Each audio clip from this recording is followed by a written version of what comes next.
What's up, everybody? Sensei here. Welcome to the show. Welcome to another Electric Live. And I want to Yeah, introduce the yeah. co-host with the most, Mr. Green, Master Mike. What's up, everybody? What's up? How you doing, brother? Good? Yeah, I'm doing good, man. Just shaved my head, as you can see. Oh, you got a I'm feeling fresh good. cut, fresh dressed like a million bucks. Fresh and so clean. I know, right? Yeah. And we want to take the time to thank everyone for joining us on this Friday evening, Thank night, you, morning. everybody. Yes, depending on where you are on the globe. And we're going to have two amazing guests join us this evening. But first of all, Yeah. again, always want to shout out to you, Mikey. Again, man, you're always in the trenches laying it down, doing what you do. And I appreciate you, man. And I appreciate you, man. so what else is going on, dude? Everything Everything is good. I'm actually right now on the fence right now of the P6 and the okay. Sherman and the new Sherman Lynx S. I'm really on that fence, man. Okay. I don't know. It's hard to choose. Take your time. Just take your time. You'll know what to do. You'll know what to do. Take your time. And what we're going to do now, we have two Awesome amazing riders coming from the land down under. From Melbourne, Australia, we have down under. Mason and Jezz. We're going to bring them to the stage. Please give them a nice, warm applause. Hey, Mr. Jezz, Mason, how are you guys? We're good, thank you. Thanks for having us on. Oh, man, it's a pleasure. And everyone, let us know how our mic volumes are. If you need us to turn up, give us a 1 in the chat. If everything is okay, just give us a 0 there. And I'm going to give you a little bit more volume here, Jezz. No worries. Is that okay? Oh, yeah. You guys are fine. I'm just going to make a little tweak on my end here. No worries. And again, I want to thank everyone for joining us. We do have Mason and Jezz here from Australia. And it's awesome because they are always on the streams. Again, we appreciate you guys for being here like every week, and I participate. We look forward to your show every week. Oh, dude, that's awesome. So to actually have you guys on, it's a pleasure. And Mike, I'm going to let you kick it off, man. If there's anything you want to ask first, and Well, I kind of want to. I'm kind of want to get into Mason's head. Okay. I want to get into Mason, so I want to get to know about Mason. What he thinks of UECs, how he got into EUCs, what he thinks about riding with his dad, because that must be awesome. Yep. And go for it, Mason. Tell us about you.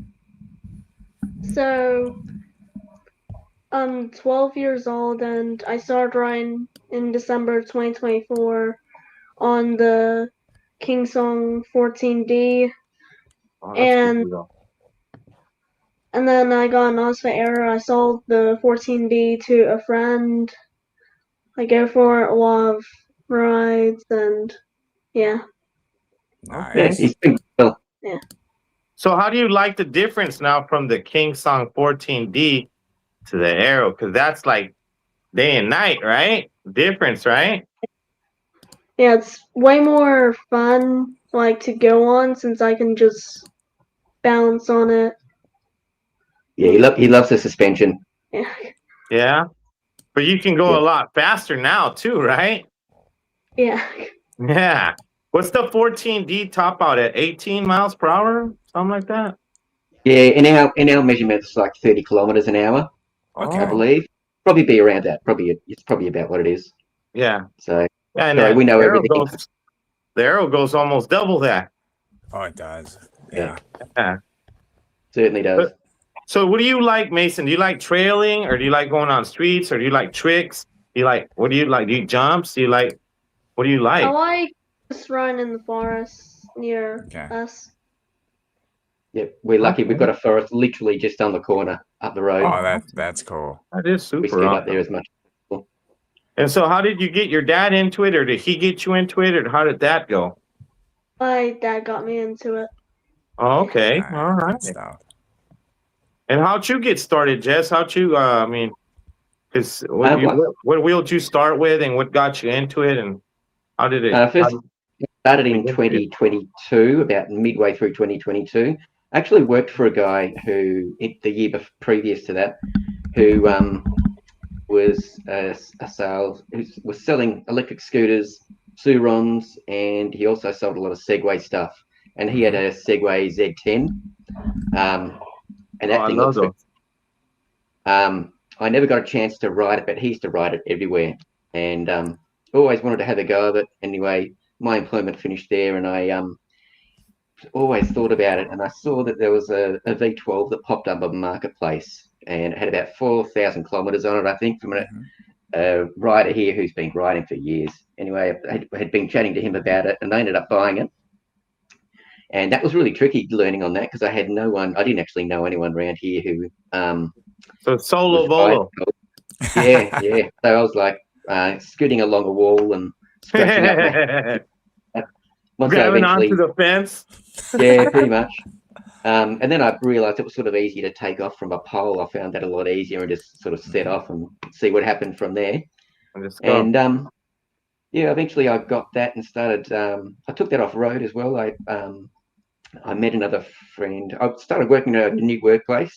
It's actually a bike store, and one of the guys I heard had rocked up on a unicycle, and I was like, "Wow, okay!" And it was an S18. A good friend of mine. Okay, yeah, Anyway, there's so suspension now. Yeah. So Okay. and then we started doing forest rides around here. He's actually not far away from me, and we also started riding into work, which is about 8 kilometers each way. So that's 16 kilometers all up in your that'll probably be around like 10 miles for you guys. Okay. And that was really nice. I learned a lot from that, and especially taking the V12 through the forest as well. We went on some pretty gnarly trails, and so I learned a lot from. You had the V12. You had the high speed or the high torque? High speed. Yeah, I love that. I still have it right there, man. Yeah, that's a good no wheel. regrets having that at all. That was great. But that actually, I did end up having an issue with that. I was teaching my my eldest son how to ride that, and a couple of times, like he came to a stop at one stage and was sitting on it, and the thing just switched off and fell like face down. Oh, a few people had problems with that. A few people had problems with that. Yeah, and I knew about the cutout thing, and it happened to me as well. Just after I come to a stop, the thing just switched off and went face down again. That's horrible. So, lucky it never happened while I was actually moving on it. Yeah. But I ended up having to take the board out, send that to China. InMotion were actually really good. It was well out of warranty, and I contacted them. They said, if you can take the board out and send it to us, we'll assess the board. And that process took a couple of months. Once I'd sent it, it was actually really nice pulling the wheel apart and getting to know it and getting to know more about it and how it was put together. And certainly something anyone can do if they really try it and just mark all the wires and all that sort of stuff, I think. But yeah, once that was there for a couple of months, and I bought the 14D to start practicing tricks, so doing backwards and 1 foot and little things like that in skate parks, just for a bit of fun and to teach my oldest son as well. And anyway, I was stuck with that for a couple of months, and I've actually really hated it to start up with. And then I ended up riding it to work every day, and then I'd also ride it to go get lunch. I'd take the mail down every day as well, and I absolutely fell in love with that wheel just purely because of the convenience. Just always being able to have a car, and if I went past a skate park or something, I'd sort of jump out and have a quick ride on there. Nice. So in terms of convenience, I really actually think small wheels are really valuable. And then I got myself a Sherman, the OG Sherman. Yes. And that was a whole different experience again. I really love that wheel. I found I didn't enjoy the 20-inch as much as the 16-inch with the V12. I didn't like the nimbleness. Yeah, so I was really missing that, and I rode that for probably, I don't know, maybe about 6 months, and then I thought, no, I need to go back to the 16, and I'd always wanted a veteran pattern, so I ended up getting the OG pattern. Hey, so Jess, just not to cut you off, but so you went from the 14D because the V12, you had to fix it, right? And then what did you get? Obviously, you probably fixed the V12, but what did you say you got? That was a 20-inch? The OG Sherman. The OG Sherman. But once I got the new board back for the V12, that's a good wheel though. That OG Sherman. Wheel. Yeah, definitely a great wheel. That's what I learned. Yeah, and that's what I learned seated riding on. It was really nice for that. Really easy. I got a U-Crazy seat for that, which was beautiful. And yeah, really enjoyed that. That was where I really got comfy with seated riding, but I just wasn't enjoying the fact that it wasn't as nimble as everything else that I'd ridden. Right, right. And once I got the V12 back, put the board in, I ended up deciding, okay, I'm going to sell it with the fresh board. So someone's starting fresh again that way. They don't really have to worry about it doing anything weird, hopefully for a while. Apparently, it hadn't done anything strange until I got it. So yeah, anyway, sold that, got the Sherman, and yeah, enjoyed that for about 6 months, and then decided I needed to move to something with suspension, especially for the trails that we have here. Mhm. And that's when I got the veteran pattern, which I absolutely love. That's a great That's one. a great wheel. That's a good great one. freaking wheel, dude. So when Yeah. you got the patent, did you get a little more into the trailing or the street? Yeah. Definitely. No, more trailing. I started Yeah. going straight up through the Okay. harder forest trails around here, which were that was just great fun. Loved it, and sort of that improved my riding a lot. I think just having the freedom to be able to not worry about bumps and pop off little roots and things like that Exactly. that were on the trail. So that was great, and I wanted to get something bigger for Mason, so I ended up going for the Aero. That's a And perfect wheel for him. That's a great That's a choice. perfect That's wheel, that's man. a great choice. Perfect, yeah, in perfect terms wheel. of an upgrade from a beginner wheel, I think it's about as good as you can get. And I just Oh, think yeah. about the value you get from those wheels compared to when I started from the V12. I mean, it was around the same price over here as what the Mhm. V12 was that I got. Yeah. Yeah, I mean, that was about 3.6 retail. The V12, I got it secondhand, obviously. And the Aeros over here retail for around 3.7. So, like, for the same money, you get so much more wheel now. So much So, Oh more. yeah, Way, it's so way like a that's better. big definitely wheel the in perfect upgrade. in a small package. Yeah. Yeah, Because definitely. yeah, Mhm. Definitely. because The like fact that that's they what can I actually, ride. That's what I ride every day, Jess, Yeah. to go to work every day. Every day I ride that thing 5 miles each way, and yep. I love it, but I hate it. You know, because I like riding street, so I like going real fast, guys, like real fast. So Yep. when I get on it, man, I start zipping, carving, go, and then all of a sudden, beep beep. I'm like, man, okay, chill out a little bit, beep beep. And it's always right when a car kind of like, because I live in Mexico, but I work in the United States. Yep. So when I'm next to a car here in Mexico, it's like they want to like be my rival or something. So That's you everywhere, hear dude. boom boom, Yeah. and I'll you know how fast that arrow is. I don't know if the settings, the best settings right now. You didn't hear it from me, Mason, but is you put the pedal sensitivity all the way up, and then go high speed. That's the best setting right there, and ride in hard. But that thing, because I use EUC World, I say it's zippier than my Master, and my Master V4. It's a fast wheel. Thing's fast. Yeah, Master's fast. but like right when I start to beat the car, I'm like, hey. Then they're like, yeah, bye bye, and beep Yeah, beep, you're I'm top beeping. So yeah, speed but I already. love the arrows. Right now it's my favorite wheel. Nice. Yeah.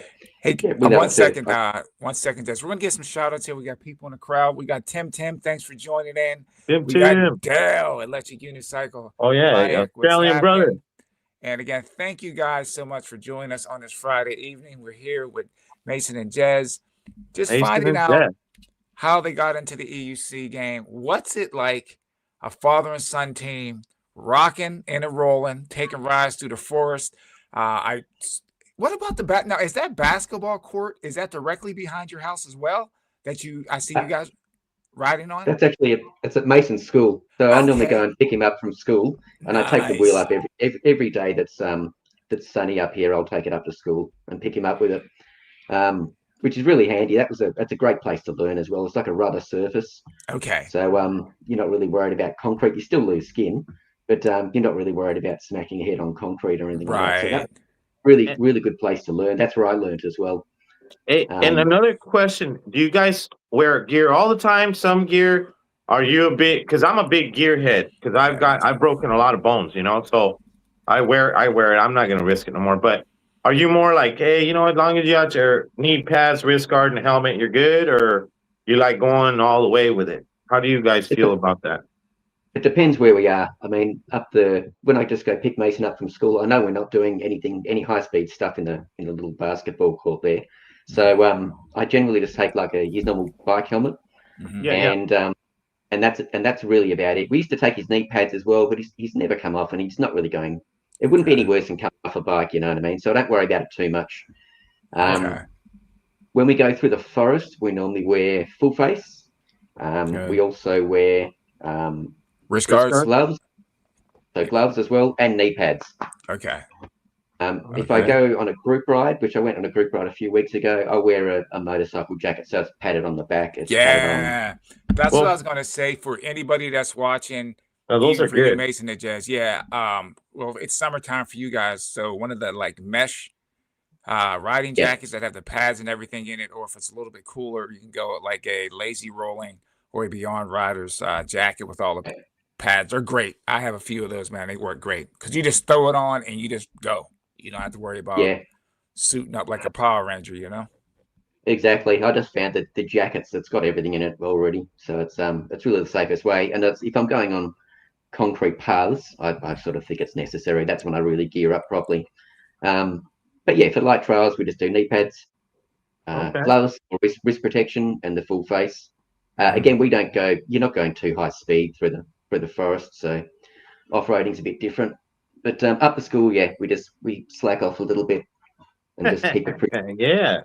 That's cool. Mason, what do your friends think you riding on the electric units, the EC? What do they think? Do they want to learn how to ride? Yeah. Nice. Yeah, we've taught one of his friends, haven't we? Tell them about that. So I'm not gonna say their name, but you can say his name. All right. Their name is Josh, and I had a play day with him before he even knew about what an electric unicycle was. And then once he saw my dad just bring it in, he just wanted to go on it. And then now, like with his unicycle, he's way better than me. Yeah, he's actually he's done really well, isn't he? Yeah. He's a natural. I showed him how to do one foot and there's naturals. There's I had to work at it. I definitely had to work at it. But that doesn't mean you can't be as good, okay? Remember that. Exactly. You just keep on riding.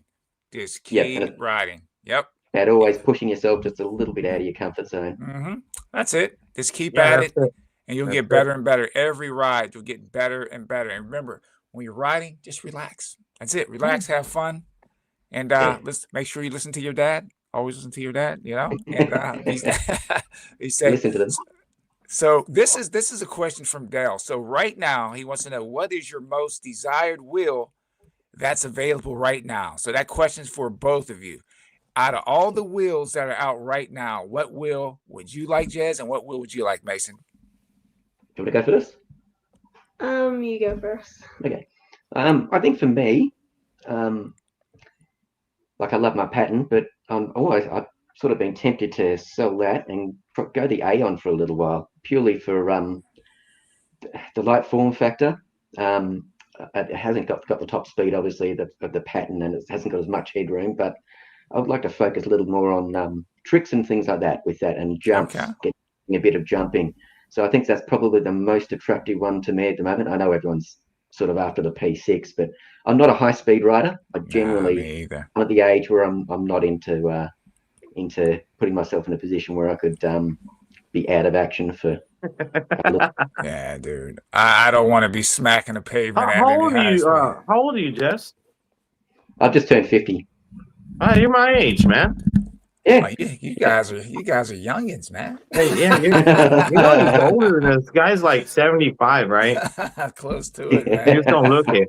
Yeah, man. I'm immortal.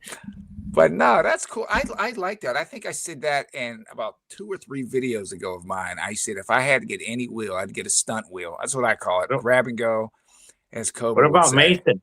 Aeon. Yeah, for me. We got to get Mason's answer. What's the one wheel you want, Mason? I haven't really been looking at wheels, so I'm still sticking with the Arrow. Yeah, he loves it. I think he'd still choose the Arrow. Okay. It's like a perfect wheel for him. It's a good wheel. It really, really is. So what's it like? I mean, for you guys riding together, what's the best part? I mean, it's like you get to spend the time. Now, do you do group rides with you all your sons together, or just mostly just you and Mason Jezz? My eldest son's lost a little bit of interest. He's 19 years old now, so he's a bit busier with his Okay. own sort of stuff, which is fine. I still try and get him out, but he's just not as keen on it. But yeah, we've started to put together a little crew with my other friend Tammin, who I used to ride to work with. Like There you last Tuesday, we did a ride with four of us. So we had Mason's friend Josh and then my friend Tammin, and we did a little ride through the forest, which was actually really nice. So we're sort of getting together a little bit of a crew that will sort of go on regular rides with, I think, which is nice. But it's pretty special. I know once he goes to high school and getting a bit more of a social life, I won't be as cool anymore. So Oh, sort no, of, nah, dude. so I'm going to milk this time. Nah, What is dude. she like in the 5th, 6th grade? How? What Yeah, I'm grade in are you in, grade. Mason? Huh? I'm in grade 6 and I'm school captain of my school. Okay. Okay. All right. You just got Right school on. captain, which I'm pleased with. That's awesome. Nice. That's good Congratulations, stuff. man.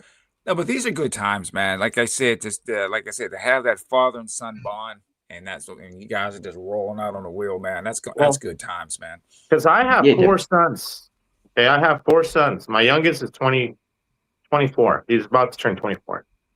Yep. I know that I am very competitive with my kids.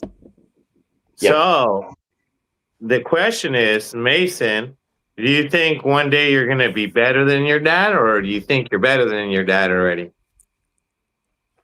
I think I will get there than my dad. Eventually, I've no Right doubt. answer. Great answer. Great answer. Great answer. Hey, Mike, do any of your sons ride?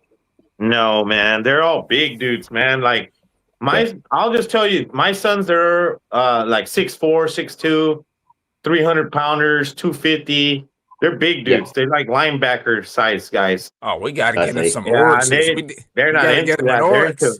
They're into fighting and stuff like that. Like one of them, he's practicing to be into that mixed martial arts.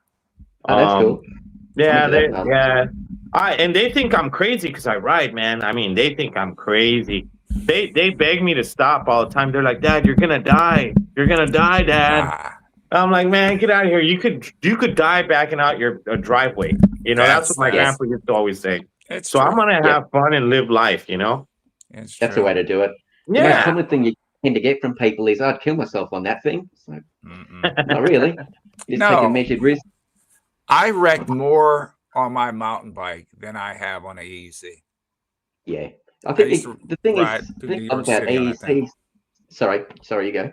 No, I Go said for it. I used to ride through New York City. I had a GT mountain bike, and I would just rip through the city on that thing, dude. I remember one day I was coming through, and it was there was an empty lot that I used to cut through to get to my apartment, and I went ripping through that thing one day, and I don't know who did. They put a chain up, Oh, and I God. couldn't see it. Hit the chain, bike flipped over. I did a front flip, landed on my feet, kept running. Bike skipped Wow. around. Yeah. Wrecked on 42nd Street. I slipped on some sludge that came out of the back of a garbage truck. Yeah, dude. I got all freaking skint up. I wrecked more on my bike than I did the EUC. Yeah, I feel Well, I safer know on the why. EUC. I can tell you why.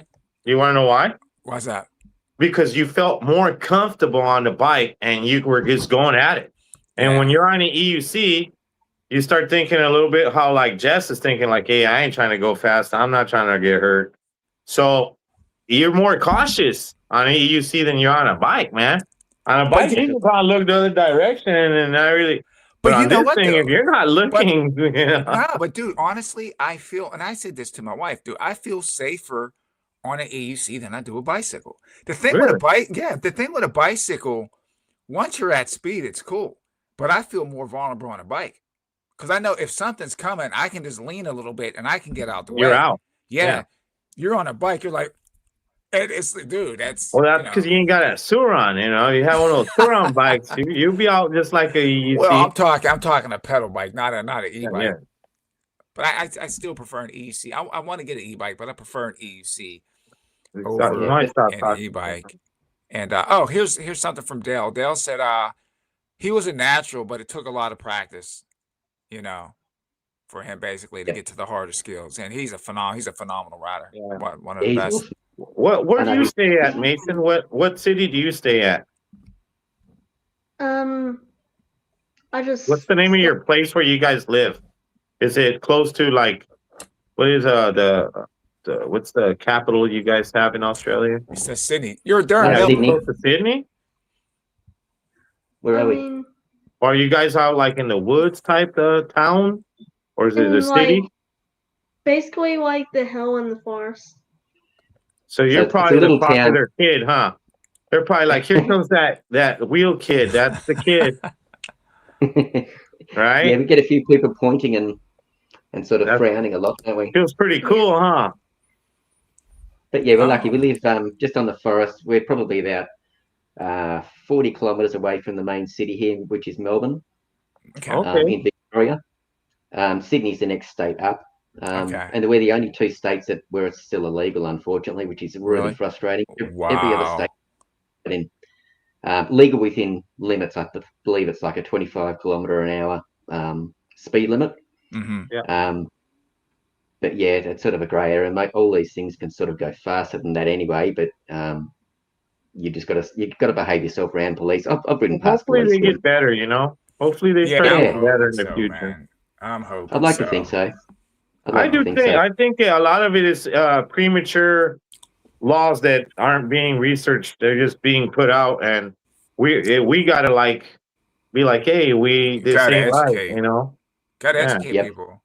You know. Yeah, there's a real crackdown here at the moment on illegal e-bikes. There's a bit of a epidemic where there's big groups of kids who go out in Surons and stuff like that on the freeways, and they'll be doing They mono. do that out here too. Mhm. Yeah, Like yeah, but 50 or 100 of them together.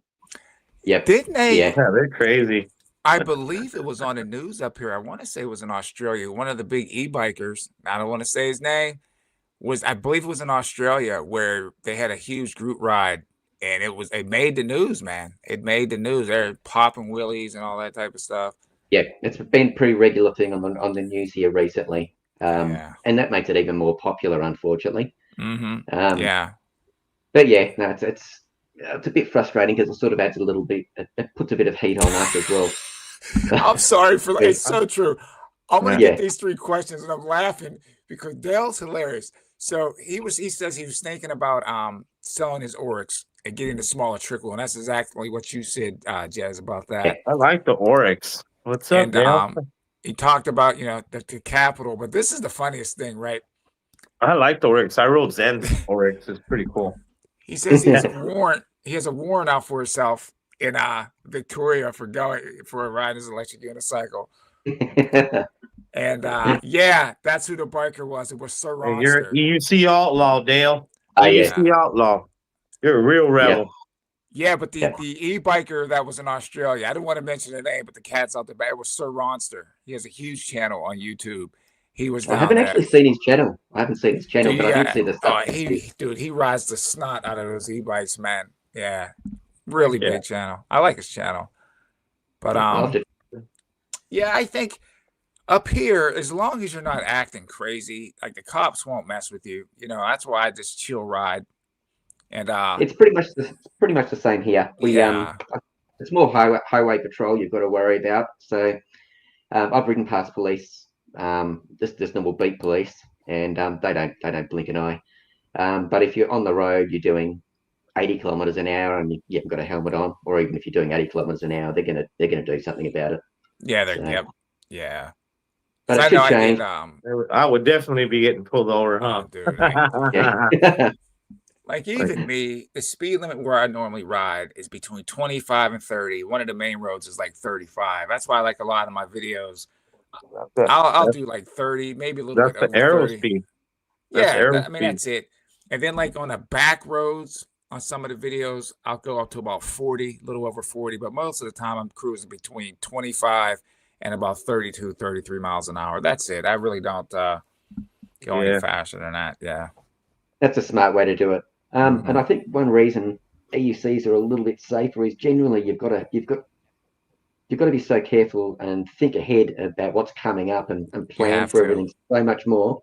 When I worked at the scooter and Suron seller, we had so many people coming in with injuries, especially from scooters, probably more so.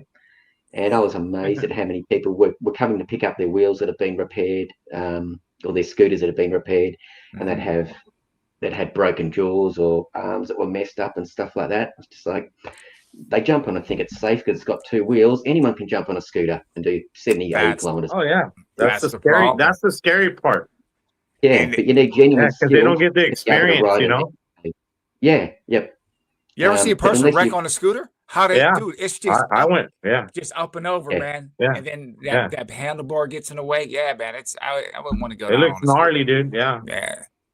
Another one of the riders here in Melbourne also rides an in-motion RS. So one of those. That's the fast one. The fast one. Yeah. Yeah. And he was riding that in one of the paths into the city, and he went to go have a little bit of a jump, and the suspension just exploded, and he went straight over the bars. Jeez, catapulted. Yeah, they're dangerous. People don't realise they're dangerous. It's a bit of a false sense of security having the extra wheel there, I think, and just being able. Anyway, exactly. That's like kind of what I was saying with the bike thing. You know, you get that security feeling. Right. Yeah. That's why I sold my. That's why I sold my scooters, dude. I had scooters. I had a VSET 10 plus, VSET 9 plus. Right now, I still look. I still got that hill climber. Look, can you guys see it in the corner over there? Oh yeah. Yeah, I don't ever use it. I think it's got 10 miles on it. Dude, I swear it's just collecting dust. It's just sitting there. I don't know if I could find a picture of that thing. I gotta send it to my nephew or something. Give it to somebody. Yeah. Dude, I had a scooter. I had a scooter. Next stream, I'll show a picture of it if I can find it, if I can hunt it down. I don't even know if they don't make those things anymore, but I did have one of those. But I feel better and safer on an EUC. But my next question for you, Jezz and Mason, is right now, if you had to pack up your EUCs and travel to anywhere on the map to go for a ride, where would you go? Anywhere. Anywhere on the planet you're talking about? Yeah. Where would you like to go and ride? That's a tricky one. It'd have to be a country where I could have a look. Maybe even some beautiful countryside in the States, possibly. But I haven't seen it. It'd have to be somewhere nice in Europe. Okay, if I had to pick one place.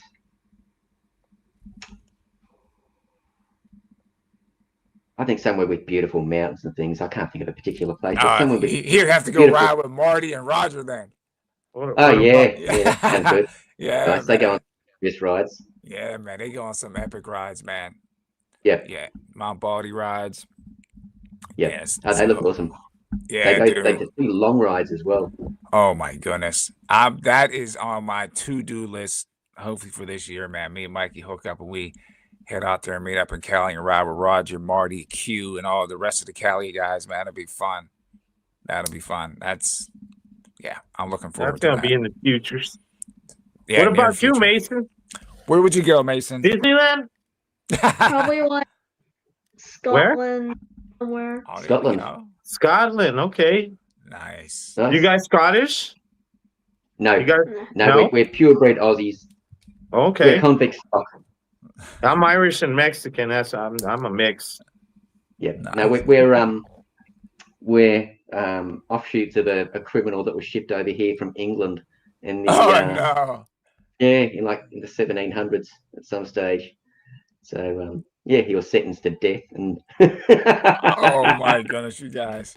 Then our family started history here, learning some history.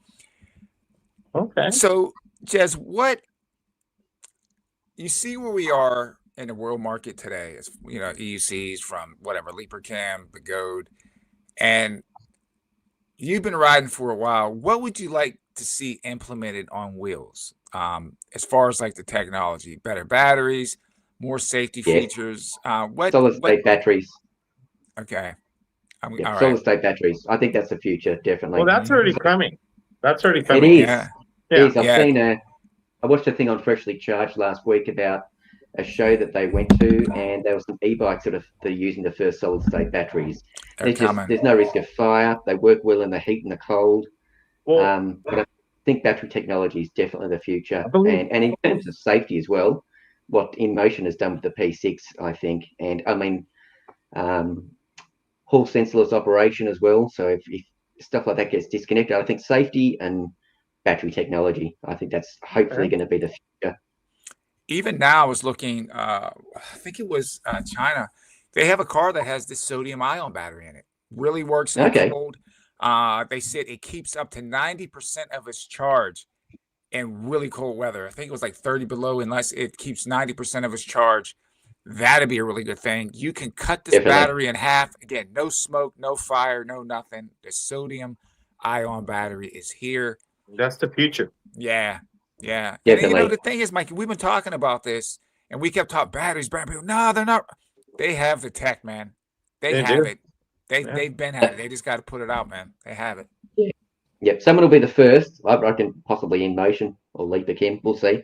But yeah, someone's going to do it eventually, and I'm sure it'll be huge. It'll be a groundbreaking wheel. Yeah, man. You know, there's these motorcycles, right? These electric motorcycles. I think I want to say that the brand is Bird. You're talking about the one with like the hubless motor on it? Yeah. Yeah, they look cool. Yeah, and so I was telling Roger that these guys that made this donut motor, right? Right. Yeah. They're implementing into that new Bird bike, right? And they're also using solid state batteries on it. I think that's the bike I saw at that show. Yeah, so they're already getting it on stuff. Now this donut motor though is super interesting, man. Because I think that donut motor is going to be the future of EUCs.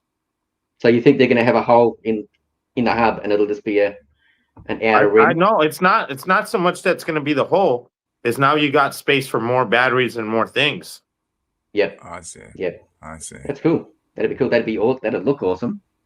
Yeah, you could actually put batteries in. Well, I don't know how that would be, but you can actually put batteries inside there, and then that's actually So now you got longer range and all that. Well, another thing too, if the batteries are more energy dense, then you're not going to have all those batteries. And I'll tell you what's it's also sodium ion, right? Mm-hmm. But the top one of those is called blue sodium ion. And Chevron, I believe Chevron, I think I told you, I reached out to the CEO of that company when I was trying to like do the thing when I wanted to make my own unicycle with Austin, which that was over almost 5 years ago. Wow. And they were talking about those, using them in their factories on their commercial stuff and lifts and all that crap. But they weren't using it yet on cars because they didn't have the size. They only had the big stuff. But the blue sodium ion is a third of the size of what's out there right now.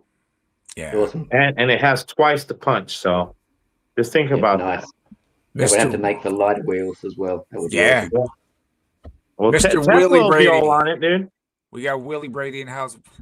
Thanks for joining us, man. Welcome to the stream. What's up, Willie Brady? Yeah, man. Hardcore rider. They still out there at King of the Hammers, I believe, too, right? King of the Hammers are still going on? Yeah, those dudes are just living there. They're not even going home, dude. They just stay there year round. Living the dream. They just live in the caves and charge their wheels with solar panels. You guys are very lucky. Have you seen that stuff? That King of the Hammers? Dude, that's no that's joke, crazy, man. Dude. I don't know how these guys are doing it. Yeah, they're having a good time out there. No, you guys are spoiled for events with Amped and everything like that as well. It's we've got nothing like that here. We've got one racing league, and they just held a race in Western Australia end of last year, and we've got some really good riders here, but there's just not the events. There's certainly no off-road events or anything like what you've got over there, but hopefully it'll develop as it gets bigger. It'll pick up. It'll pick up. And we're going to give a big shout out to Amp Games, Willie Brady, Seth Johnson, and EUC USA. And we'll Cooler Joe. Cooler Joe. Zach, all you guys out there. You seen Zach's little hey dude, you know what's crazy, Will Brady? Hey, tell Zach next time put some captions, your names, dude. You know, when I seen that video he put of you guys where you're like, and you guys are like being shown one at a time, I thought it was gonna go back and you were all gonna turn into like Spider-Man and superheroes and shit on wheels. I really did. I really did. Because you ever seen those things where like they show the before and then after, and the guy turns into Hulk, the guy turns That into is funny. Captain America. I thought something like that was going down. That is funny. But yeah, I've got to man, ask you guys something if I can. Sure. Yeah. Ask away. Yeah. There's obviously been a lot happening with stuff over there in the US. What's your opinion on the whole alien ride thing? We've Okay. sort of got to. You open up that door's blocked. You want me to go first? You why want to go not? first, Mikey? Yeah, you go ahead and say what you want right there. Okay. Dude. All right, I'll go first. And again, this is just looking at it from, I guess, a business standpoint of view. This has nothing to do with any of the riders, you know, on the team, the team ride, friendly ride. So from what I can see in my understanding, I don't really understand. Well, I do understand it. It's just like, I don't see if Alien Rides really has a case. I don't. If you look at the technology behind electric unicycles, Mike, you've seen a video, like I did, like a slight documentary, EUC Rabbit Hole. If you go back, Trevor Blackwell made the first working electric unicycle back in 2004, right? First working one. So if he did that back in 2004, that means he was working on that thing prior to that. But he was the first one to actually get a working electric unicycle. He left the plans open so anyone else that would come in, they could actually make it better. And in that documentary, you see Paul Woods, Focus Designs. He made the SB1, 2, and 3. If you go back and you look on the old Mythbusters, you see, you know, you That's see right. the I wheel. saw that. Yep, you see them riding the wheel. And then later, if you look at the end of the video, Focus Designs ends up doing some collaboration with Shane Chen. Now, I don't know, and that's when the solar wheel came out. So I don't know if they teamed up and did the solar wheel. But from what I read, it's like what they're going against or trying to file the lawsuit against or the integrated pads on the electric unicycle. But I'm like, a lot of unicycles come with no pads anyway. It's just a flat surface nowadays. So I'm looking at, if you're looking at the tech, they didn't create anything. Do you understand what I'm saying? So the bigger picture of the electric unicycle, you guys didn't create it. It was an open source design that you guys took the plans and just, you know, borrowed off of and made something. Now, if you're going off the electric unicycle pad, they're making all types of different pads now that you just slap on the side. So I don't see them having a case. I don't understand. I don't get it. I think they've pushed it back to March to see if I guess they're going to look at more of the evidence or the different comments coming in and stuff. But for me right now, I just don't see how Alien Rides can win this. I'm just saying, I could be 100% wrong. I'm not a lawyer. I'm just speaking my own opinion. My opinion doesn't reflect the opinion of anyone else. I just don't see how they can win it because the technology was already there. Yeah, I hope you're right. Yeah. Definitely hope you're right. What do you think, Mike? I agree with everything he says. I'm even talking to people to prepare for if it goes bad, of opening up EUC sales here in Ensenada, Mexico, which is 15 minutes from the border. And if you buy something in this country, you bought it here, right? So it's not a direct sales in the US. So they're not going to stop Mexico and Canada from pouring the wheels in. The only thing it's gonna slow it up. I think honestly, if they go to court and they fight it, and InMotion, because InMotion's got a lot of money, InMotion's gonna pour everything they got into it. And it's break it or make it for them. So they're gonna be like, you know what? If we don't win, we lose everything. So we got to win. So they're going to pour all their money, and they're going to prove what Sensei just said and stuff in that kind of sense. Yeah. But I think what will happen is the sales will stop until the case is resolved. And that's going to stop, and it could take some time. It might even take years for it to get cleared up. And and that time, I feel that the EUC sales they're gonna go bad in the United States. I really do. I don't think this is gonna end up good. Even though we know Trevor and all this stuff, you know how it is in court, Sensei. This stuff like has to get decided by a judge, and if the judge says yes, and then when you go to court, if they go, hey, you know what? Well, we want the sales to stop while we resolve this, and they will stop that, and they'll give it a time until the case gets resolved. And I have a feeling that's the way it's going to go. But I've been talking to people, and I've talked to even Jack from NOSFED about carrying NOSFED in Mexico. So if it goes that way, I'm getting ready to help here in Cali. I'm sure there'll be others like in Texas and like across Texas, some of the Mexican towns that are by there that are pretty nice. But it's either going to be Mexico or Canada that it's like borders close to you. Right. And that's how you're gonna have to go get your stuff. I don't think they can do the parts because it says just wheels. It has nothing to do with parts. So I think we'll still be able to get parts, but it's gonna be the wheels that we're not gonna get for a while. Yeah, see, dude, it's a very slippery slope. Like I'm looking at Dale's comment here. He goes, I think the original one of them was made in Australia. Yeah, I listed, and I think Dale, did you make it? Well, there's all the names. Like I went all the way back and I found patents that were from the 70s, and I think one of them might have been Australian. All the names are mentioned in there.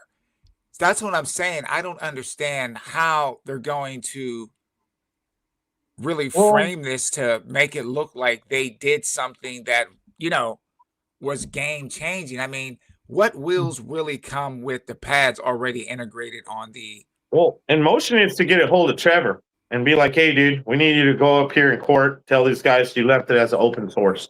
It was open source. And so if he does that, that'll throw their whole case out. But well, this is my get the right people involved, it could go really bad. Well, this is my thing, right? Look at car companies. Yeah. Can any car company come out and say, hey, I mean, they have certain things that are patent, but can you patent a motor? Can you patent a brake? Can you... Yeah, you can patent all kinds of weird shit. Like Harley Davidson has patented their muffler, how it sounds. No. I know, but what I'm saying, that doesn't mean that you can't take and put another muffler on a motorcycle. But you understand what I'm saying? It's not like, but you get what I'm saying. It's not like, oh, well, we put tires on a car. You can't put tires on it. Or we have ceramic brakes. You can't put ceramic brakes because we have ceramic brakes. Do you understand what I'm trying to say? So that's what I'm trying to understand is like, how can you come in and make these statements and then just throw the whole market up in a frenzy when the technology was not made by you guys? It wasn't made by you guys. I'm just saying. So anyway, that's where I stand. There's also another thing, Sensei. I believe there's some things where it talks about if the thing outweighs the need of the community, there will be exceptions to this, dude. So if there is a lot of people, which there is, we might, I don't know, dude. It's really, it's in the air. What about you, Jess? You asked a question, so I want to hear what you think about our problem out here in the United States, man. Well, it's I just don't really understand the position they're taking, especially when they're not really even they don't even seem to be serious about stocking wheels at the moment, Alien Rides. And if they think they're going to be able to actually supply the current market on their own, when they're not even stocking wheels now, I don't see how they... Jess, I'll just cut you off really quick for 1 second. You know what? Why that happened, man? Because their service, I love all the Alien Ride riders, all right? But their service at Alien Rides sucks. I'm sorry. Yeah. I'm sorry, Mason. It just totally sucks, okay? It really does. And it got so horrible, man, that people just got to the point like, I'm not buying from them and they went to e-wheels and spent way more money just to get normal service.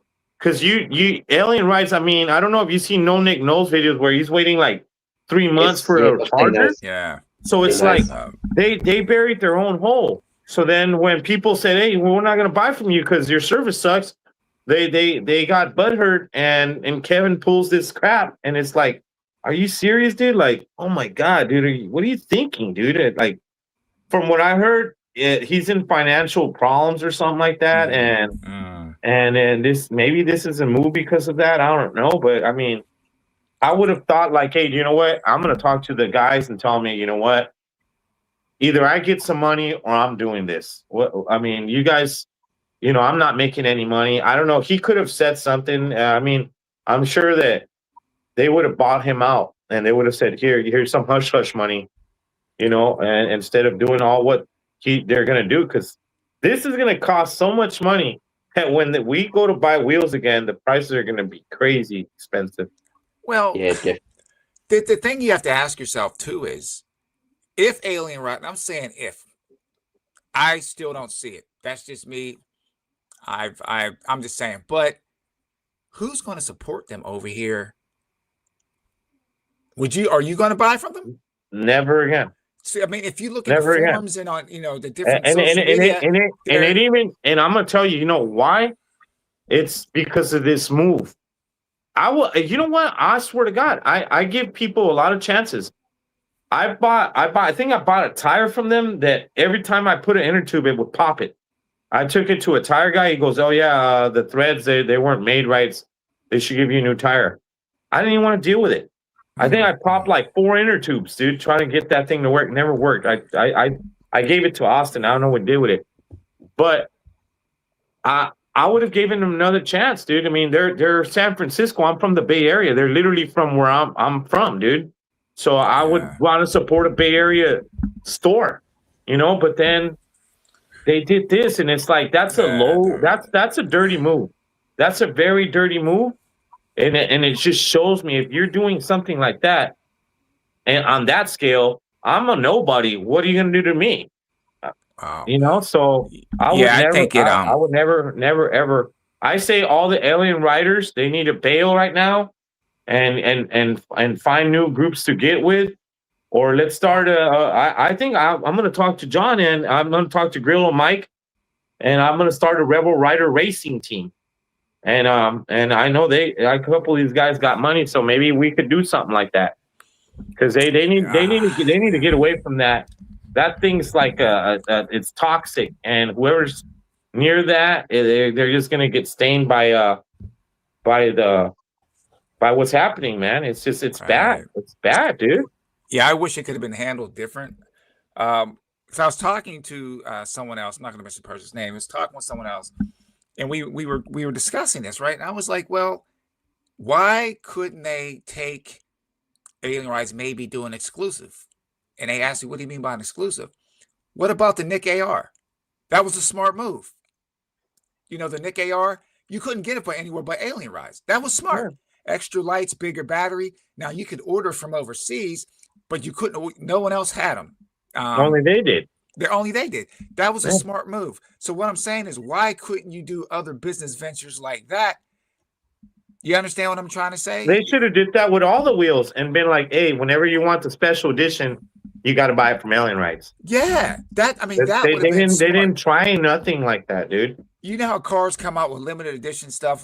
Type R. Yeah, you could do a limited edition AR version of a wheel, maybe bigger battery, more lights, something that sets that wheel apart from any other place than doing something like this. Because if this doesn't go through, man, it's going to be all or nothing. And I don't see anything good coming out of it. Even if they do win, it's still not going to be good, man. It ain't good. But hey, Jess, I cut you off, man. What were you saying? You were saying I want you to finish your thought on that, man. What do you think of all this crap? Sorry, Mason. Look, the thing that concerns me is the effect it might have on the entire industry around the world, with the US being the biggest market. I just worry that whether or not EUC manufacturers are actually going to be a tangible business venture without the US market there, whether the European market and the rest of the market around the world is still going to, or whether they'll look for ventures elsewhere. But it concerns me, and it really sort of surprises me that one business over there could potentially have that much effect. Yeah, dude. Yeah. The Could industry derail worldwide. everything. I hope it doesn't. Look, I hope so as well. I don't think they've got a proper case, but I don't know how the courts work over there. Courts are funny. That's the thing. The courts. Exactly. It's like a kangaroo court, man. That's what it's like. You don't know what you're going to get sometimes, man. It's like a 3-ring circus. But I hope they have enough sense to look at the broader spectrum of everything. Let's hope so. I mean, they're obviously not as they would not know the market, although even the scene of how it works. The people who are possibly making the decisions, and that's what concerns me. And the repercussions aside that from around the world, I just think are huge. But hopefully, I mean, the US market's not going anywhere. So if someone else can be out there supplying them, like yourself, Mike, I think people will find a way. They'll always find a way. Yeah, they'll always that's find a way. And there's people like me that are already looking to if this goes bad. If this goes bad, I honestly think that it is, and I think it's eventually going to be okay. But I think there's going to be like, all right, while this court case gets resolved, I mean, look, they just did an extension, right? Mm-hmm. That's right. And that's how it's going to go. They're going to say, well, we need an extension to research what they're talking about. Meanwhile, that extension, we asked the courts, stop all sales until we resolve this. And that you heard from me. And you're going to remember that's probably what's going to happen right off the bat at first. I really think that. You know a way around it. And we mentioned it already, and I don't know if people were paying attention. We need to get Kevin and Shen on. Oh, dude, we'd have Can you imagine them on this have film? three. Dude, we'd have to have that'd be like cool. 3 or 4 mediators if we did that, man. It would get so heated. But dude, I think a way around it would be, Mikey. I think we mentioned this a few times. You could do a kit. Yeah, you can do an EUC kit. An So assembly. they build it themselves. Yeah, just send it in a kit. That's it. Yeah.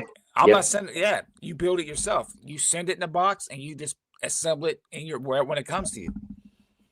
Yep, definitely. Well, they're getting simple enough now to be able to do that. So it's a tangible solution to it, I think.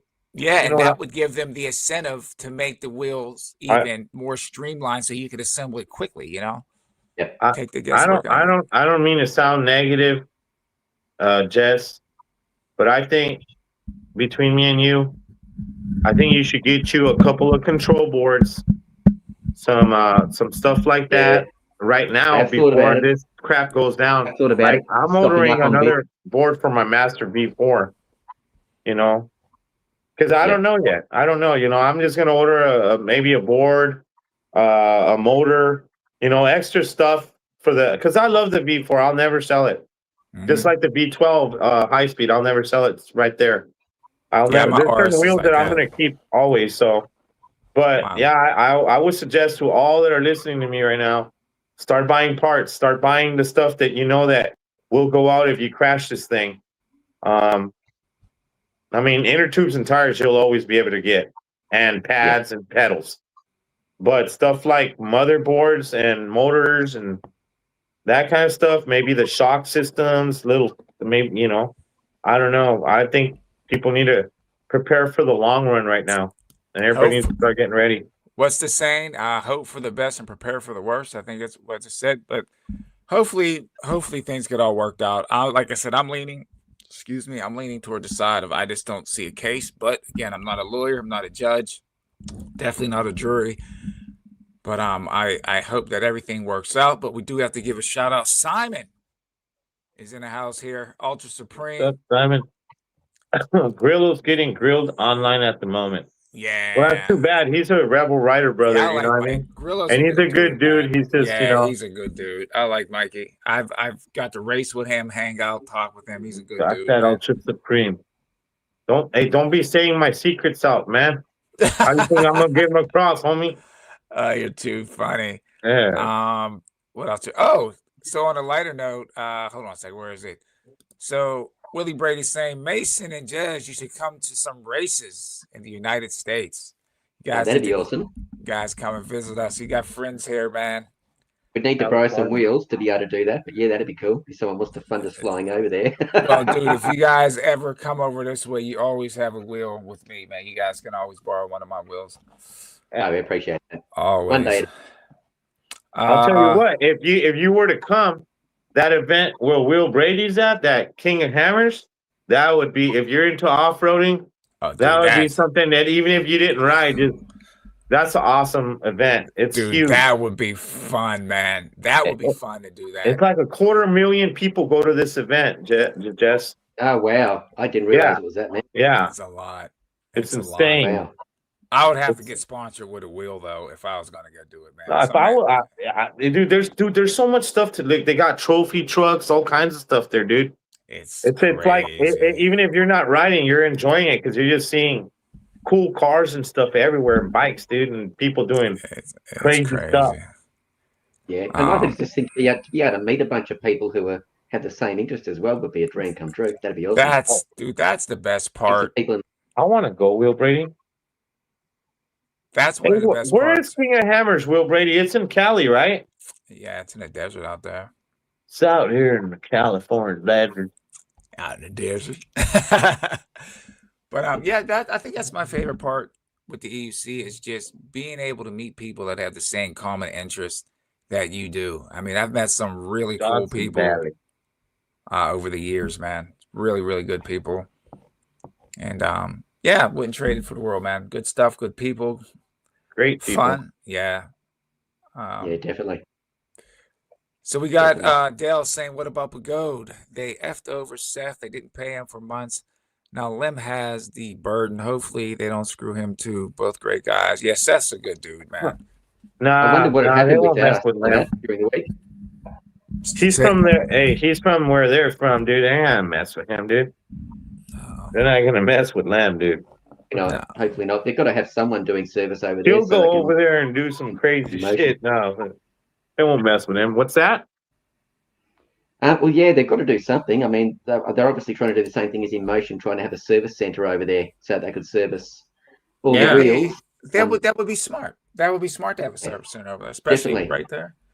And like those guys know their stuff from Roger and Lemon. They do. Yeah.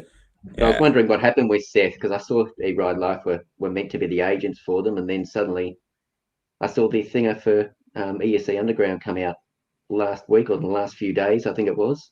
Mm-hmm. So I was wondering what had happened there. Obviously, something went sour when they should be making that a priority, especially Big-O with what's been happening recently. They should definitely be making a priority to look at. Well, hey, rest in peace, Ryan. After what happened with Ryan, man, I don't know, man. I think that X, what is it, the X Max, whatever the damn thing's called. I don't think anyone wants to buy that wheel just over that. What happened to that kid, man? Yeah, well, it's just been released the last couple of weeks, so I wonder how it's actually. I was wondering if they were going to release it or whether they were going to rename it or something. So it was. Yeah, they should have. They should have. They should have renamed it, rebadged that thing or something, man. I don't know. Definitely. I never was a big fan of that name anyway on that thing, but it's stupid. It sounded stupid. Yeah, it was stupid. Yeah, Hey, I mean, I could have probably told Mason, like, here's a paper, take it to school, and have all your friends pick a name, and they probably would have picked out way better names, right? X-Max doesn't sound cool, does it? Dude, they could have named the wheel Mason. Just call it Mason. Get you a Mason. Get you a Mason wheel. There's plenty of cooler names. You could name it after a dinosaur or anything. Yeah. What do you name the wheel, Mason? Give me a name, Mason. What's the best name for a wheel? Cool name. Dumpster fire. Dumpster fire. There you go. That's better than X-Max. I'll take that. I'll take that 1,000 times more than the X-Max. Oh, well, we got a lot of comments. I messed up. But now I'm with Brady on this one, man. I think the water's going to get a little rough, but I think it's going to be okay. Let's hope so. Yeah. He's talking about the whole Bago thing. I think everything's going to work out. Willie says start planning for 2027. Yeah, I'm going to go with you guys this 2027. I can't do all that crazy shit, Will Brady, but I'll go. I'll go. I'm down. Yeah, that'd be cool. What do you guys do? Like 3 months out there? 2 months? What is it, dude? I mean, seems like you guys are living out there. Yeah, I've done Broadway bombs. I've done 2 or 3 Broadway bombs. I don't know, man. I didn't do it the last couple of years, but I've done. What's a Broadway bomb, dude? That's when you enlighten us. Oh, I've you seen go that. up to 116th and Broadway. You race all the way down. All the way down to the financial district where the pool is. So it's a downtown New York race. Yeah. Well, it starts uptown, 116th and Riverside, and then it goes all the way down. So you're racing that like that? What was that? Alley Cat race or what the hell was that? Something like an Alley Cat race. Something like It's that. in between traffic, though, isn't it? Yeah. Yeah, it's kind of crazy. It kind of changed over the years. Before, it was just a straight. You get there, you line up, the horn goes off, and you just go. But now they have the cops still escort you through, and they close some of the intersections and stuff. Like the first one, the first Broadway bomb I did, dude, it was no holds barred. I was on my Tesla V2. First time riding in New York City, dude, on an EUC anyway. I almost had a freaking heart attack, man. Dude, it was fun, but it was scary, man. But it was fun. Yeah, it looks scary. But I'm used to it now. But yeah, they're gonna have it. I'm down, Will Brady. I'm down. He says it's Johnson Valley. Yeah. King of the Hammers, Cali. Nice. Yeah, that was cool watching some of the. Do you think you'll ever be a racer, Mason? Mojave Desert. Okay. Mason, do you think you'll ever want to race? I mean, maybe. Yeah, what, like on dirt or on street? Probably on dirt. Yeah. Okay. Yeah, he loves the forest at the moment. I think he's preferring dirt. He said a lot more interesting, just so much more technical and more. But it doesn't hurt as bad. Yeah, definitely. You're not worried about concrete. Yeah. Dude, they might. This is the thing with Begode, though. They were Gotway before, they're Begode now. They might go in, do some rearrangement, and come out under a different name or something. Yeah, well, that's definitely possible. Well, we'll all find out. You know how hard that'll be for them to hide something like that? Dude, the community's so small. I mean, someone that they hire will say something. Yep. Yeah, but go dumpster fire. I don't know. Mike, I think this might be for you, Mike. Backing out. You're committed now. Yeah. It's 3 weeks long. So see, I told you they're out there like a lifetime. Yeah. I'm down, Will Brady. I'm down. Oh yeah, Brady's done the bomb. The Broadway bomb was fun. I don't know if it's the same thing as it used to be though, Brady. It's tamed down now. But the Broadway, like those 4, oh my goodness, those things were fun. The first 2 I did they were crazy. I did one on my Tesla, and then the other one was on my RS. Yeah. There we go. We got to get Mason, that king of the hammers. Archer, isn't it? Archer at Hammers. Who's Archer? Mason should come race Archer at Hammers. At the Hammers, Archer, another kid rider. Yeah, Archer. Yeah, he's really cool. good. Yeah. Awesome. One day. Yeah, I mean, EUC girls off the hook. Have you guys seen EUC girl? Yeah, she's back now. I know she took a little break. I didn't see her for a little bit. She was gone for almost 12 months, man. I saw her first couple of posts in the last probably month, but she hadn't been around for about a year. I was actually wondering where she was, but it's good to see she's back. Well, a teenager. I think she's a teenager now. Yeah, because she started. She was. So that's the teenager mentality. That's why, like right now, Mason's liking to ride, but if a teenager, he might really like to ride her. He might not like it. Yeah, teenagers. She was very young. I mean, you got another boy, right? How old's the other one? 19, you said? The other one's 19 years old. Yeah, I got 4 boys, and trust me, when they hit that teenager, it's like, I don't know you anymore. Hello, right? That's crazy. He's too cool to hang out with me now. Oh man, you stay with your dad, Mason. You stay with your dad, Mason. Yeah, man. that's Value those right. times, dude. I'm telling you. Yeah, well, that's Good what the times. YouTube channel's about. That's about documenting it. Yeah. Yeah, it's life. Yeah. You know, that's the A little best bit of of a life project right for there. both. Yeah, definitely. Dale, you need to get over here, bro. Yeah, you got people here, man. Archer Chew. Hey, well, 2027. What's up, Dale? Let's get you at King of Hammers too, Dale. Hey, we'll get you too, Sensei. I mean, it's next year, dude. I mean, we'll plan a year ahead. Dude, if one of them constantly sponsor me with a wheel, I would go. But because I'm not gonna buy my wheels. I don't have any wheels. Hey, I know that if you came Will Brady in them, we'll let you borrow a wheel. Ain't I right, Brady? I mean, Brady will pull out. Brady is the wheels out man, of but I whatever, would dude, and he'll feel hook you so up. bad because if he gave me a wheel, probably leave with that wheel in a paper bag when I'm done what they do. Because that that terrain is gnarly out there, dude. I got you, Dale. I wish we had something like that here. One day someone will do it, surely. Yeah, someone's gonna do it. Yep. I think there's meant to be an East Coast race next year, but that's literally all the other ones are in Western Australia, and that's the other side of the country from where we are. Wheels are made to be broken. Not viable. Brady's cool, man. Yeah, he is. Yeah, he's a cool dude, man. Hey. That was probably one of the best parts when I did Cobra's rally last year, was just hanging out with him, Seth, Cobra after the race, man. Cooler Joe. Oh, dude, it was fun, man. It was fun. It really, really was. Yeah, I bet that'd be awesome. You're lucky you got the scene like that over there. Good stuff, man. But most of the time, I solo ride, or I ride my buddy Coquette. Like, we're going to go for a ride tomorrow. I believe the weather's going to be in the mid 40s, so that's going to feel like summertime tomorrow. Yeah. Mid 40s. Yeah, dude. Because mine's like mid 70s. Mine's like mid 70s.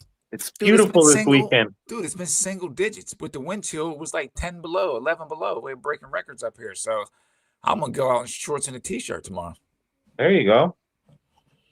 I'm just glad it's summer here at the moment. Oh, you guys are lucky, man. Then you get out to go on those forest. Dude, how long are those trails that you ride through the forest, Jezz? Look, some of them aren't. Like the beginner one that we go on, he's only probably 5Ks. But there's other ones that go through the forest. I've done like 17, 20 kilometers through there before, going up and down all the different trails. So you can that's go cool. You know what'd be cool to do? I don't know if you guys are into that, but man, what if you guys took off on your wheels and you went camping and you videoed all this? Yeah, that'd be cool. That'd be cool. Because you're out there in areas you can camp, right? Mm-hmm. I'm sure of that. Yeah, definitely.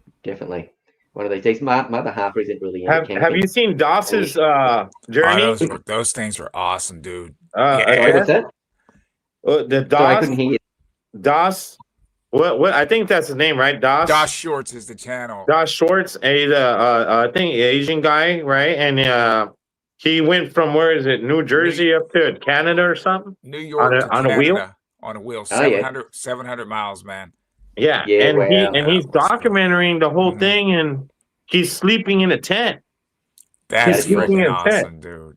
Yeah, I thought it was awesome. Dude, he inspired me to do that. Going on one. What's that? I know Dale was planning on doing a ride with Tor Allen. Yeah, Captain Send It. Mm-hmm. Him and Captain Send It were going to do a ride across Australia, I believe. I don't know what's happening with that. Yeah, I think they did do it, didn't they? No, they didn't do it. I think it's on hold right now. I think it hasn't happened yet. Because of the weather or what? No idea. No idea. If you can tell us, Dale, tell us. Yeah. Yeah, but that's good stuff. What happened, Dale? What happened, Dale? Oh, he says it's raining. Yeah. Raining. I knew it. It's the weather. What do you guys get, like months of rain or something out there?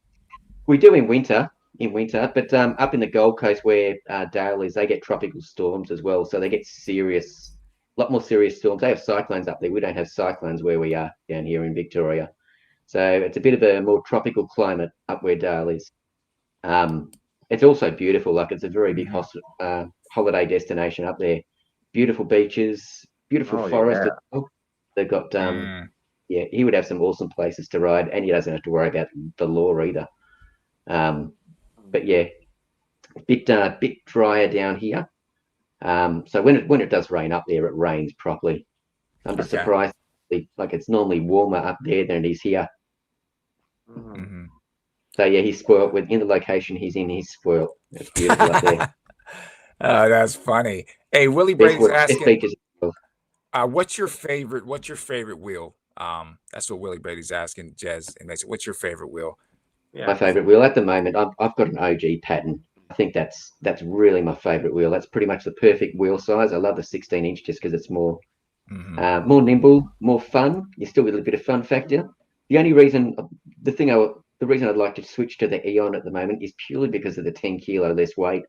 I really think that weight makes a difference, huh? Makes a huge difference. I really think, seeing as I don't normally go on massively long rides, I feel like that's really going to be a fun one to be able to sort of practice more tricks and jumps and stuff on, and for through the forest as well. I just think that'd be beautiful. Yeah. So yeah, look, my favorite wheel to ride at the moment that I've owned is definitely the OG pattern, but I would definitely, I think, like to look at the Eon. And I love Mason's Nosfet so much. It's such a cool little wheel and such a bang for buck. It's just being a slightly larger version of that. Nice. That's the one I desire the most at the moment, would be the Eon, I think. Even the Rocket sort of sounds tempting, but I think the pedal height on that thing's nasty. I rode that thing, man. That thing. Oh, you tried it? Yeah. Brady let me roll on his at the Wheel Life Rally, and I had this big cheesy grin on my face the whole time. That's a nasty wheel right there, dude. Yeah, I've got my other friend's about to buy one. I think he wants to the one that we ride with actually wants to get one and pop a knobby tire on it. Do you ever ride a Commander Mini, Jess? No, I haven't tried that. That's a good wheel. That's a great 16x3 wheel. I think that's been my favorite. I've ridden Pattons, V12 high speed, this Arrow, a lot of 16x3s, and the Commander Mini. And if you go to buy it, they really haven't changed the price on that wheel, because the quality of them building that wheel, somebody was paying attention when they built that wheel. Yeah, it was they did a really good job with that wheel. And I'll tell you what, I sold it to Guy Long. I was kind of going through it, and I was like, I'm just gonna get rid of one of my wheels, and I know this guy will really appreciate it. So he's like, yeah, I'm looking for a Mini, dude. I was like, all right, $1,200, dude, come pick it up right now. And before I could say, he was like, I'm on my way. So I couldn't even change my mind. You couldn't change and now I it. look at it, and it's like it's $2,500, $2,700 still. Yeah. And I'm like, man, there's a reason for that. It has a good radio. It's great in the water. I've ridden it in pouring down rain. It's great for trailing. It has so much torque, and it's a little bigger, so it's a little taller. You know how the Arrow's a little short, and the Eon is a little taller? That's what I feel. That's what I feel the Commander Mini and the Rocket are, kind of. So like the Rocket's like the Arrow, and and the Commander Mini's like the Eon. It's taller, so it doesn't hurt your legs as much. And man, I had it going 52 miles per hour, something like that. I remember it was a fast little wheel, man. Yeah, it was fast. How did it compare torque-wise to the Pattern? And I rolled it, and and nothing happens to it. The thing takes a beating. How did it compare torque-wise to the Pattern? I feel it's about the same, maybe a little bit less, but you get that higher speed. Yeah, so once it's going, you're whooping on the Pattern. You're going to go faster than the Pattern. I feel it's way better than the Pattern. Way better than the Pattern. I think the guy from Toronto even said that too, right? Yeah, they did a really. I don't even know. Was it Ride One or something like that? I don't even know if they even still do that. If that channel's still running, but they did a really good comparison. Yeah, the Toronto guys did one, and the guy said like, "Hey, I thought the Pattern was it. No way. This thing's and you know what? I agree with him. Yeah. I think the Commander Mini is a better wheel than the Pattern. The Pattern's a great wheel, but I like speed, and then I like speakers, man. I don't know, because you haven't had you have the V12, so I like listening to music while I'm riding. So the Commander Mini has speakers. Oh, it does. I forgot about that. Yeah, so you could be listening to your music, you know. I like it better. I think you should take. I think if you get a chance, you should try to ride one to see what I'm talking about. See the difference. Yep. Mhm. I know of one other guy who's got one over here, but not many extreme. The main supplier here in Australia doesn't actually stock Extreme Bull at all. It's the only manufacturer that don't stock. So there's not many people who have to get them through other sources. Gotcha. Import them themselves. So there's not many. I only know of one other, and that was a guy that actually, the guy that bought it owned a patent before that, and he absolutely loved the Commander Mini. So I know it's obviously got something to it, but I ended up going towards Leaperkim just because, and because from what you said with the speaker thing with the Commander Mini, I never used the speakers on the V12. I think I tried them once. I'm a big speaker fan, man. Dude, I love the wave sound on it. Yeah, that makes sense then. But I don't use them. So, but I'd still like to try one and see what the suspension's like as well compared to the patent, as well as the suspension was good on it. I like it. Suspension's awesome. It's a hydraulic suspension. I don't have a problem with the suspension. And Willie Bray saying Cyclone would be a good name for Will. I second that. Yep, Cyclone definitely. Pro, of course, definitely better than X-Max. Oh yeah, dude. Decided to keep riding, just turn back over. He's just chilling. Dale's chilling out right now. Oh yeah, definitely put a knobby on that Rocket, man. Because I think when I rode a street tire on it. Yep. The guy that I know that wants to buy one actually wants to put the same 3.5 tire that Mason has on his Aero. He loves Mason's tire. What did he got on there? Sorry? What tire does he got on it? He hasn't got his Rocket yet, but he wants to buy a Rocket and put a knobby on it. But he wants to put the 3.5 knobby that Mason has on his Aero because he loves that so much. That's that white tire, right? It's beautiful. That's my favorite tire I've ever ridden. It's it corners spectacularly. It's beautiful. Very easy to ride anywhere, even on asphalt. So it's just good everywhere. Absolutely I've seen everywhere. your video on it. Yeah, it's beautiful. There was some people had issues with it rubbing against the battery boxes. We haven't had that issue. I keep an eye on it, and I constantly sort of lean it back in its kickstand and spin the rear end just to make sure it's not rubbing anywhere or making contact, and it's still not. We've had it for it's got to be over 6 months now. So no issues at all. And I sort of feel like if you've got the side panels and battery boxes all tensioned properly, there's no reason it should really happen. Gotcha. Yeah. Well, I mean, worst case scenario, you could put spacers, right, to avoid that, right? Yeah, definitely. You could even shave the outside knobs a little bit if you really had to. But I don't think we're going to have the issue. There still seems to be like it's a snug fit, definitely a snug fit, but we've still got the clearance there, and it's we've been through some bumpy stuff now, and it hasn't affected it at all. Nothing's gotten loose. Everything stayed tight on the Aero. It's such a well built wheel. Good stuff. Isn't it? Yeah. We got mini games coming up. Willie Brady's talking about the mini games, and I guess Willie's asking, have you taught?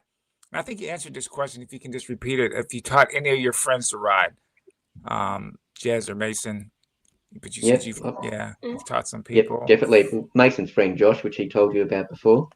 I've taught about 5 people now. So the first person I taught was a 15-year-old kid a couple of years ago. And he was someone who's I found through one of the groups, there was someone who put a post up asking if someone could teach their son or give their son a go on an electric unicycle. Nice. Okay. What he'd done was his son had always wanted an electric unicycle, and his dad had said to him, if you can learn to ride a real unicycle, we'll look at getting an electric one. And obviously he's probably said that thinking he's never going to be able to ride it. Anyway, he worked it out. And he ended up being able to learn how to ride it. And so I said, okay. That's awesome. Come out here and I'll let you have a ride in the 14D type thing. He got straight on and went straight off. Like I just showed him basically how it worked. Wow. First, it's actually amazing. So it obviously converts well. Someone who can ride a real unicycle, or an analog one, I guess you call it, can definitely use that knowledge and that they can definitely use that ability, and it transfers well to an electric unicycle as well. I would have to say it'd have to be a lot harder, wouldn't it? Riding a I would think so. balancing. I would think so. Yeah. And then I taught my eldest son when he was, this is about 3 years ago now. So when he was 16, I taught another friend of mine who's the same age as me. We taught Mason's friend, Josh. And there's another guy as well who I taught who was probably in his 60s. So I've taught about 5 different people now. But I love there you teaching. go. You got some students. I've only taught my wife. I taught my wife how to ride. She actually learned how to ride pretty good. She hasn't been on the wheel in a while, but she's smooth, man. She's smooth on the wheel. Awesome. So Yep. I've taught a lot. I've taught a lot, but I stopped after the last one. One of my friends, he was a skater, and he was like, "It ain't nothing. I could do this." And I go, "Okay, well, here, grab the 9-bot 1E plus. Do your thing. You put your elbow pads. I don't need these things." He rides, hits a dip, and he pops his bone right out. Oh yeah, and then he had to have this little thing that had like a little thing that helped him raise and lower his arm. He looked like RoboCop, the cheap version. And every time I would see his wife, "Look what you did to my husband. Look what you did to my husband. I gotta bathe him now. I gotta do this for him now." Because it was his right hand, right? Dude, it's messed up, but you know where funny. I'm going there. That's funny. We had people seem to think it's because we make it look easy. People seem to think it's a lot easier, and it's going to be a lot easier than it is. There was one mother up at the school one afternoon when we were riding with Mason who wanted to have a go, and I said to her, "Hold the pole, have a little bit of a roll backwards and forwards to feel it." And I said, "Don't let go of the pole, and just see what, and just roll it and just get the feel of it." Anyway, what happened, Mason? So she fell. She landed on her butt. She let go. Went straight off the pole, sent herself straight off, and of course she just. Dude, like, you told her not to let go. Yeah. Yeah, man. People just think it's going to be easier than it is. Yeah. Which is funny. It's funny. So what you have any other Brady's asking, what do people say about you riding? Jezz, anything? Or it's just it's tricky out here because it's illegal and some people don't know what it is, but it's technically illegal here. I get some I've had a couple of Karens pop up on the trails every now and then. You shouldn't be riding that in here, that sort of stuff. We all get that. We all get that. I don't get none of that down here in Mexico. I do, man. I do. But generally, it's pretty good. Generally, people just sort of say, "Oh, that looks cool, fun." Yeah. So no, you generally get a mostly positive responses. I've had a couple of people pop up who don't like them though, or who they seem to make people nervous. Dogs don't like them. I'll tell you what. No, I don't know what. Yeah, dogs go crazy sometimes. I don't know if it's the sound coming from, the high pitch. Maybe they can hear something. I don't know. They go nuts. But the worst crash I've had was actually a dog biting onto my ankle and flipping me sideways off the wheel. Oh no! So I always stop. Whenever there's a dog, I generally stop if it's coming anywhere towards me. You just don't. I go right to him. I go like I want to run him over, and that scares the hell out of them, and they run out the way. Unless he's a super alpha dog, then he'll challenge you. Bark and maybe, but he'll still get scared. They get scared, man. Next time, try that. Just ride right to him, like, "Hey, you know what? I'm the alpha. Get out of my way." And you'll see. You guys have magpies in the US? Do you guys have magpies in the US? Yeah. Do you know what they are? Magpies. Magpies. We have a swooping season here. So you're talking about the birds. Yeah. The birds. Yeah. I got attacked by one of those when I was riding to work. That was an interesting few seconds trying to concentrate on balancing. I'll tell you what. But there's a swooping season we have here, and it's like always. And then you'd be driving along the road and you'll see someone running down the road getting attacked by one of these birds. And But yeah, when it happens to you when you're riding, it makes it pretty interesting. I'll tell you what. But that's only happened once. But there's a season for it. A lot of rabbits up here, man. You be riding a rabbit to come out and do one of these things, like, hey, and juking around, almost running rabbits out of them.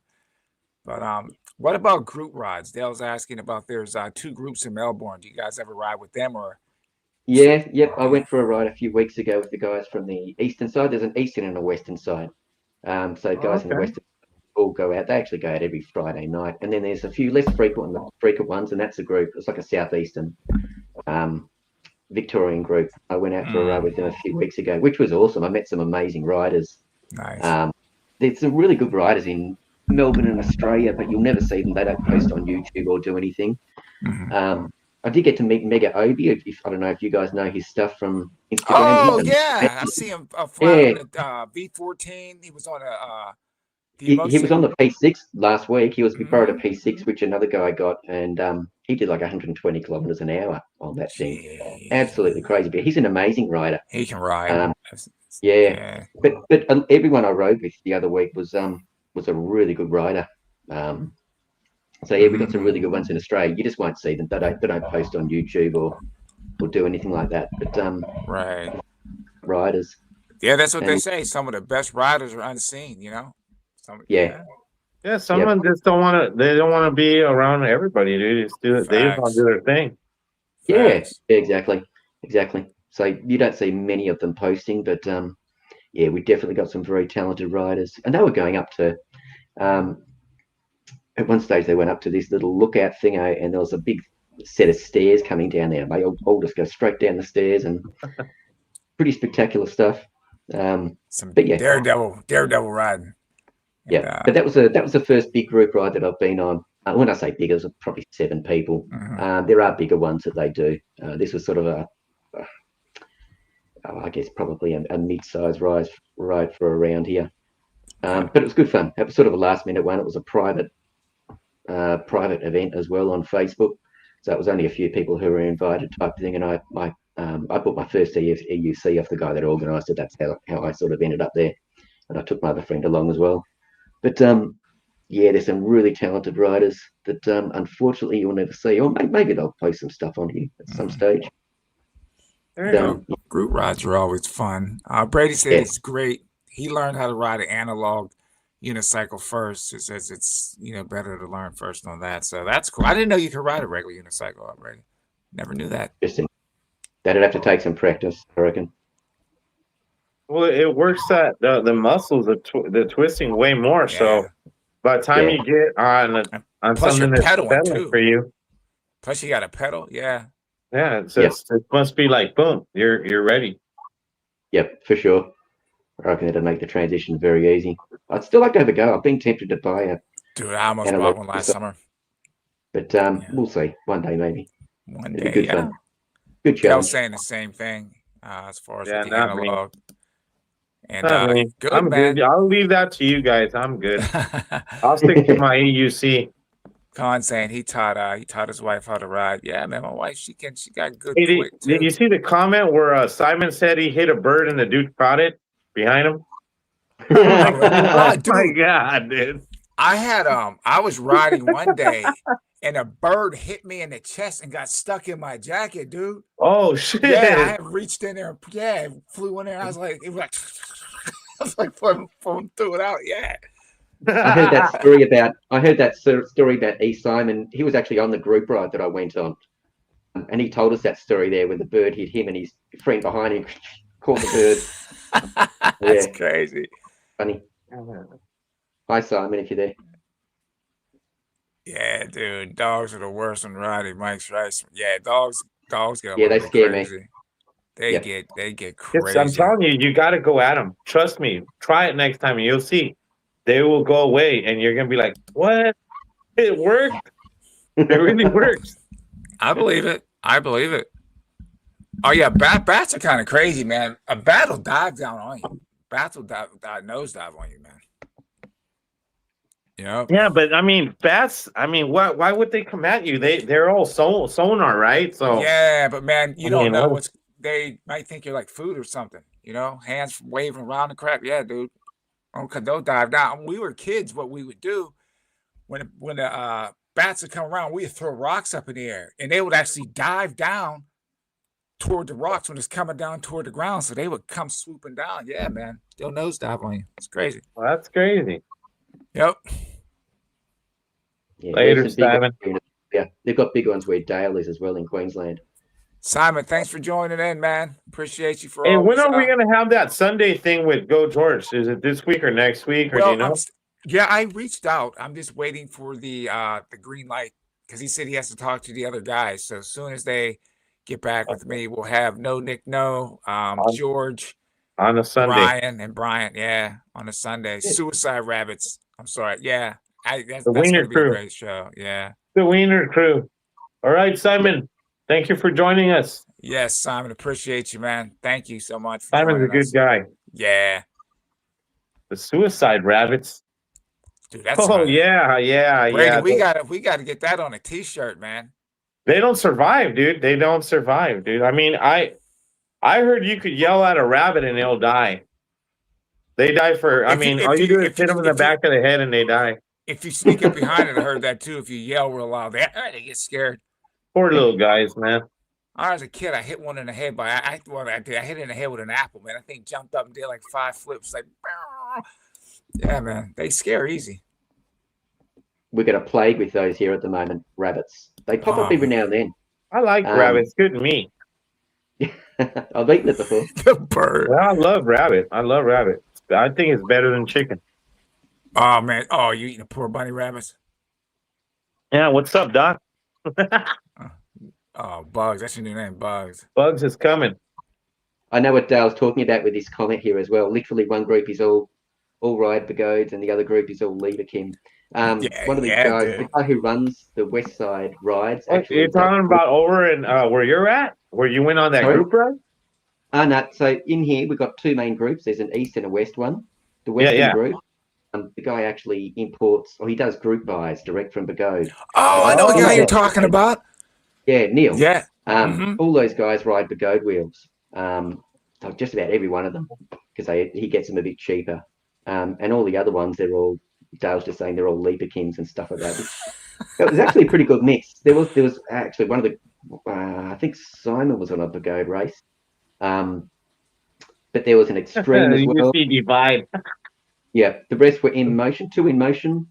Actually 3 in motion. There was one V13 as well, and then my pattern. Yeah, so mine was actually the only Leaper Kim. Wow. It was a real mix, though. That's crazy. Yeah, animals get kind of crazy, man, when you ride. I've seen some. Hey, I want to see one of these stories where Dale gets like mauled by a kangaroo while he's riding. I mean, he comes out with every character. I mean, he had some nocturnal thing go up his thing, and and then he had a friggin' spider like the size of a softball. Dude, that thing was just it was huge. Next, I'm waiting for a kangaroo like to jump on him, dude. Yeah, they're pretty vicious. They can be pretty nasty. What they got them feet? They got the claws, right? Yeah, they can stand up on their tails and they can then kick it with both their feet at the same time. Oh, that was crazy. Flying! Oh my god! Kick a hole through you, dude. Cut you open too with them claws. They're just gonna stand right in front of you while you're coming at them and do that. Yeah. Oh my god. Much. He said he's a kid bought a. Oh no, that's crazy. Well, guys, this is what we're gonna do. We're gonna start making our final descent, and we've had a really great show. And if it's been fun. Oh my goodness, guys! See, and that's like I said, this is what Electric Live is about: is trying to bring the community together, one show at a time, and to actually have you guys think about it. You were in the comment section, and now you're on the show. And that means the world to me and Mikey. Honestly, it really does, man. It really, really does. We appreciate everyone that watches. We appreciate everyone that comes on the show.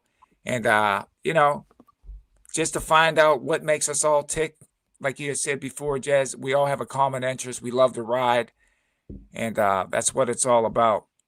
Yeah, I appreciate what you guys do. It's good being able to connect with you guys and the other people in the comments section as well. But you guys are in the trenches actually doing the work, getting to know people, getting good guests on as well. You had Sean on a couple of weeks ago. You've had Jack from NOSFET. So you've done really well with the guests you get. Keep it up. Yeah, we try.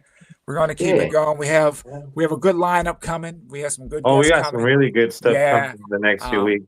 We just got everyone's schedule just has to coincide together. We've got some good people coming. And again, it's a pleasure doing this for you guys. We enjoy it. And if there's any final comments that you have to say, Jezz or Mason, you guys can end it. Really, just thanking you for having us on. We're only a little tiny YouTube channel, obviously, and when I see people like Sean on, few weeks ago. I'm thinking, oh God, why they got us on here? But Nah. actually, the fact you're actually genuinely interested in the community, no matter how big or small they are, we really appreciate. And Mason's been looking forward to this for a while as well. Oh, that's Yeah, man. awesome. Yeah. Man. That's awesome. We appreciate Yeah. you guys. And if everyone can do us a favor, whoever watches this video, go support Jezz and Mason. I want to leave a link in the description below. Their channel is called at Mason and Jezz Electrified. Yeah, But that's I'll right. put Mason and one Jezz word. Electrified, one word. I will Yep. put that down in the link in the description. But if you can do that even now, go subscribe to their channel at Mason and Jezz Electrified, Yeah. all one word. Great Thank you, guys. content. And again, we enjoy having you guys on. And Mikey, anything else? Well, I just want to say thank you, Mason and Jess, for coming on. I really was looking forward to this, and because I love when a dad and a son, or just family, is doing this together, man. Because it makes it so that I feel like, oh wow, this is something positive. So just watching you two guys, man, that brightens up my world, man. So yeah, I really appreciate you guys coming on the show. And I hope to see more videos from you guys, and I can't wait to see Mason beat his dad. It'll happen eventually. Eventually. Yeah. But you be safe, Mason, and thank you, Jess, for coming on the show and bringing your son and sharing your story. And we really appreciate you, man. Yeah, it's an inspiration, man. It's been our pleasure. It's an inspiration. You two building that bond, father and son bond. That's great stuff, man. It really is. Yeah, it's pretty special. Special time. Awesome, guys. Again, I want to thank each and every one of you for joining us. But remember, you get on your wheel, you ride it like you hate it. You ride it like you hate it. Mason, you got anything to say before we? Oh, yes, Mason. Just thank you guys for letting us on. Yeah. Oh, we appreciate anytime, you, buddy. little guy. Yeah, we hope to see you again in the future. Yeah, we appreciate. Yeah, you will. You'll see lots more of him. He'll take over the channel eventually. Yeah, you do. I'll pass it down. Yeah. Pass it down, man. That's what I'm talking about. Awesome. So with that being said, everybody, again, Jezz, Mason, thank you so much. Representing Melbourne, Australia. Two great guys doing what they do, riding solo in the wind. Yes. Anyway, remember, I'm Sensei, Mikey. You guys are Jezz and Mason. That's it, man. Remember, you get on your wheel, you ride it like you hate it. You be safe, but you ride it like you hate it.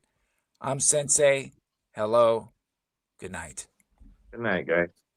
Thank you.